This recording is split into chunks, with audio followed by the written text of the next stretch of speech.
हल्ली काय झालंय, मी मांसाहार खायचा नाही आणि मी जर मांसाहारी असेल तर मला सोसायटीमध्ये घर मिळणार नाही. दिला कोणी अधिकार? हा घटनेने दिला. आणि मग अशा लोकांवरती कारवाई होणार नाही तर काय होणार? अशा लोकांच्या बाबतीमध्ये मी काय खायचं,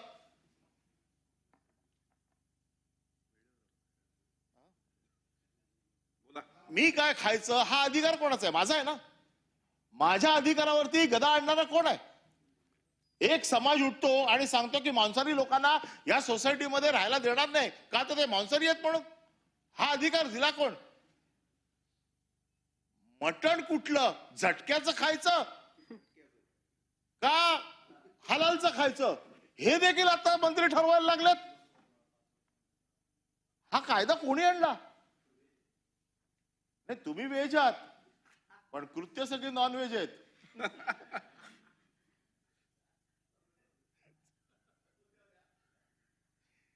त्याच्यामुळे मटण कुठलं खायचं हे काय चाललंय सभागृहात?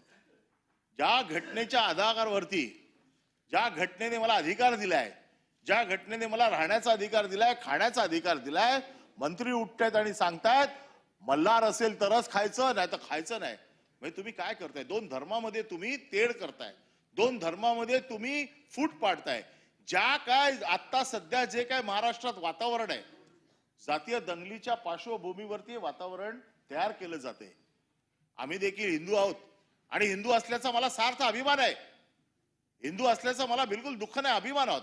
परंतु मला बाळासाहेबांनी हे शिकवलं नाहीये की तू हिंदू आहे म्हणून रस्त्यावरती जाणाऱ्या प्रत्येक मुसलमानाची मान छाटून टाक.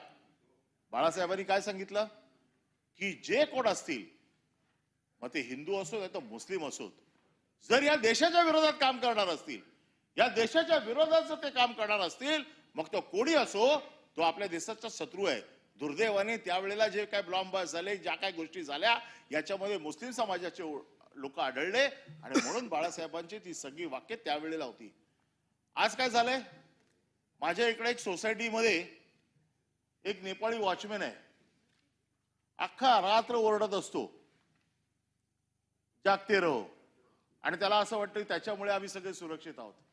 तसा एक नेपाळी महाराष्ट्रात फिरतोय आणि त्याला असं वाटतं त्याच्यामुळे हिंदू धर्म टिकलाय. त्याचा असा समज झालाय. हल्ली काय शाल बिल घेऊन अशी म्हणजे समज झालाय. अरे त्यांच्या जीवावर नाही, हिंदू धर्म सांभाळायला आम्ही समर्थ आहोत. आमच्यात तेवढी ताकद आहे हिंदू धर्म सांभाळायची.